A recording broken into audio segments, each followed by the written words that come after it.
Olá, turma do oitavo, preparados para estudar mais um pouquinho língua portuguesa com a professora Lucimara? Então vamos ver linguagem argumentativa. Então vamos observar alguns tipos de argumento. Existem vários, vamos ver os mais usados. Causa e consequência. Você indica a causa, o motivo e as consequências, a consequência gerada por esse motivo.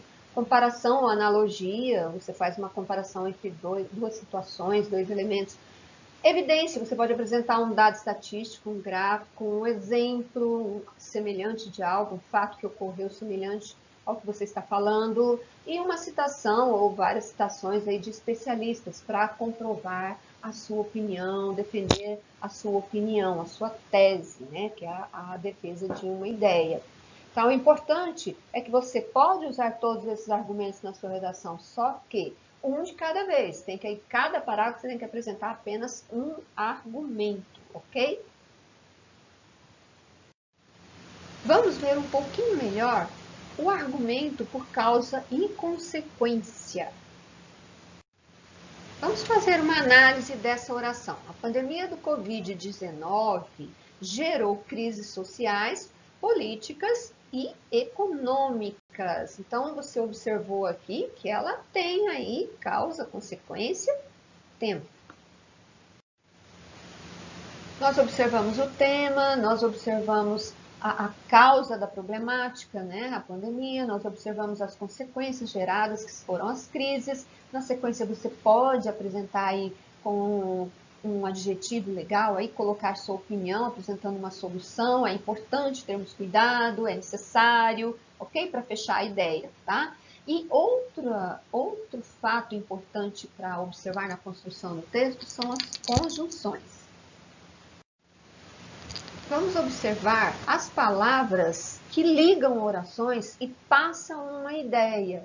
Tá? Elas transmitem uma ideia, elas unem as duas orações passando uma ideia de conclusão, explicação, são várias as ideias que elas passam. Hoje, particularmente, vamos observar as que constroem ideia de causa e consequência. As que passam a ideia de causa, porquê, como com ideia de porquê, que com ideia de porquê, já que, visto que.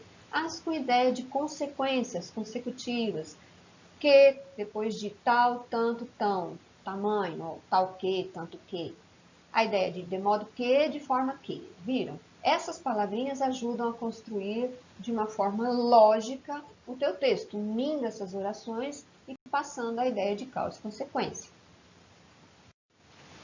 Vendo nesse exemplo, as pessoas de classe baixa estão mais propensas à contaminação dessa doença, visto que vivem em um ambiente desfavorável sem condições adequadas de higiene.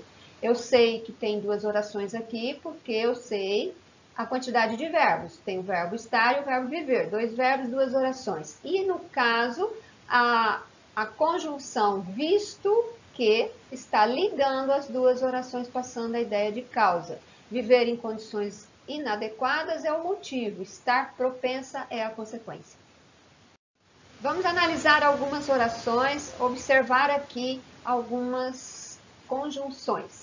Ficou em casa porque estava com medo da doença. Porque ideia de causa. Ficar em casa é a consequência. Seu medo era tanto que se afastou.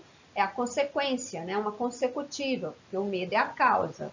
A contaminação do vírus foi tão rápida que o mundo se viu diante de uma pandemia. Então, a contaminação ser rápida, gente, é a causa, tá? O mundo, diante da pandemia, é a consequência. Como o tempo de isolamento aumentou, olha aqui a causa. Como o tempo aumentou, a recessão no país cresceu, que é a consequência. É importante observar essa ideia aí, se a conjunção introduz uma oração causal ou se a conjunção está introduzindo uma oração consecutiva. Agora vamos praticar. Faça a leitura do texto complementar, acesse aí as atividades, construa um parágrafo de 5, 6 linhas falando se você é contra ou a favor a quarentena e o isolamento, ok? Utilize a argumentação por causa e consequência, utilize aí as conjunções, fecha aí o parágrafo com a sua opinião, usando um adjetivo bacana aí, tá bom? Como eu dei exemplo de importante, necessário e outros aí que você prefira, ok? Boa atividade para vocês.